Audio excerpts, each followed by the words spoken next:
அவிழ்க்கப்படாத முடிச்சுகளும் புரியாத புதிர்களும் முடியாத மர்மங்களும் நிறைந்த உலகில்தான் நாம் பல ஆயிரம் வருடங்களாக வாழ்ந்து வருகிறோம். புராண காலங்களில் இருந்தும் இன்றைய நவீன காலம் வரையிலும் கூட இவை தொடர்கின்றன. இழந்த நகரங்கள், தெளிவான பதில்கள் கிடைக்காத தோற்றங்கள், எங்கிருந்தோ வரும் சப்தம், சில மரணங்கள், இதற்கெல்லாம் மேலாக பல மர்மங்களை தன்னுள் அடக்கி வைத்திருக்கும் கடல் என நாம் அறிந்து கொள்ள வேண்டியது பல உள்ளன.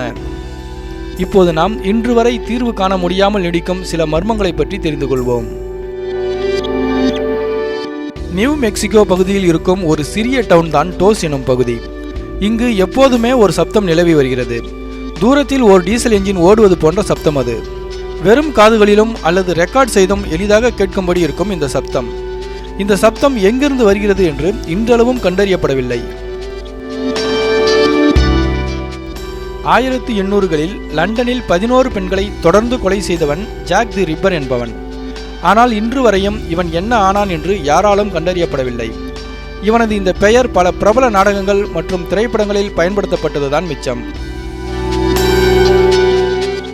மியாமி, பெர்முடா மற்றும் போர்ட்டோரிக்கோ பகுதிகளுக்கு இடைப்பட்ட கடல் பகுதிதான் இந்த பெர்முடா முக்கோணம். இன்றளவும் உலகின் பெரிய மர்மமாக திகழ்கின்றது. இதை நீரிலும் வானிலும் கடக்கும் அனைத்து பொருள்களும் இந்த பகுதிக்குள் இழுக்கப்பட்டு விடுகின்றன. இதனால் எண்ணற்ற உயிர் இழப்புகள் மற்றும் பொருள் இழப்புகள் ஏற்பட்டுள்ளன. 1960 மற்றும் 70களில் சான் பிரான்சிஸ்கோ பகுதியில் சில குற்றவாளிகள் ஜோடியாக் கில்லர் என்று கூறப்பட்டனர். கொலை செய்து ஓர் ரகசிய குறியீட்டு சின்னத்தை ஊடகத்திற்கும் காவல்துறைக்கும் அனுப்பி வைத்துக் கொண்டிருந்தனர். 4ல் ஒரு குறியீடு மட்டுமே கண்டறியப்பட்டது. மற்ற 3ம் இன்று வரை மர்மமாகவே நீடித்து வருகிறது. அமெரிக்காவின் ஜார்ஜியாவில் உள்ள கைடு ஸ்டோன்ஸ் மிகவும் மர்மமாக இருக்கிறது.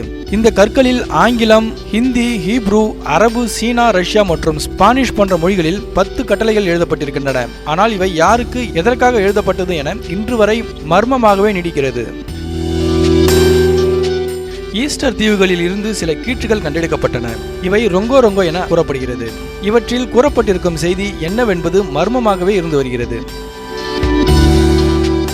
டைனோசர் போல உருவ தோற்றம் இருக்கும் இந்த லோச்னெஸ் மான்ஸ்டரை கண்டதாக நேரடி சாட்சியங்கள், புகைப்படம், வீடியோ போன்றவை இருக்கின்றன. பல்வேறு காலகட்டத்தில் இது காணப்பட்டதாக சில கூற்றுகள் தெரிவிக்கின்றன. இன்றும் இது கடலுக்கடியில் இருக்கிறது என சிலர் கூறுகிறார்கள். ஆனால் இது இருக்கிறதா இல்லையா, உண்மையா பொய்யா என்பது மர்மமாகவே இருக்கிறது. கனடாவின் ஸ்னோவி மலைப்பகுதியில் பிக் ஃபுட் எனப்படும் உயிரினம் வாழ்ந்து வருவதாக கூறப்படுகிறது. காண்பதற்கு கொரில்லா போலவும் நடக்கும்போது மனிதனைப் போலவும் இருக்கிறது என கூறப்படும் இந்த உயிரினம் மர்மமானதாக திகழ்கிறது.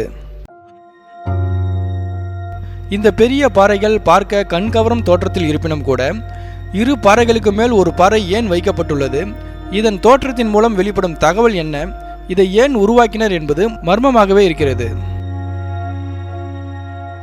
லால் பகதூர் சாஸ்திரியின் மரணம் இதுவரை விளக்க முடியாததாகவே இருந்து வருகிறது. இவர் மாரடைப்பின் காரணமாக இறந்தார் என்று சிலர் கூறினாலும் மருத்துவர்கள் மற்றும் இவரது மனைவி இவர் மிகவும் ஆரோக்கியமாகத்தான் இருந்தார் என குறிப்பிட்டனர். விஷம் கொடுத்து இவர் கொல்லப்பட்டிருக்கலாம் என்ற கூற்றுகளும் கூறப்பட்டுள்ளன. தெளிவான விடை கிடைக்காத இவரது மரணம் கல்லறையில் புதைந்து விட்டதுதான் மிச்சம். நிலத்தில் இருந்து காண்கையில் வெறும் நீளமான கோடுகளாக தெரியும் இவை வானில் இருந்து காணும்போது சிலந்தி, குரங்கு, சுறா போன்ற உருவங்களில் தோற்றமளிக்கின்றன. இவை ஏலியன்கள் மூலமாக உருவாக்கப்பட்டிருக்கலாம் என்றும் சிலரால் கூறப்படுகின்றன. ஆனால் இதன் பின்னணி இன்றளவும் மர்மமாகவே இருந்து வருகின்றது.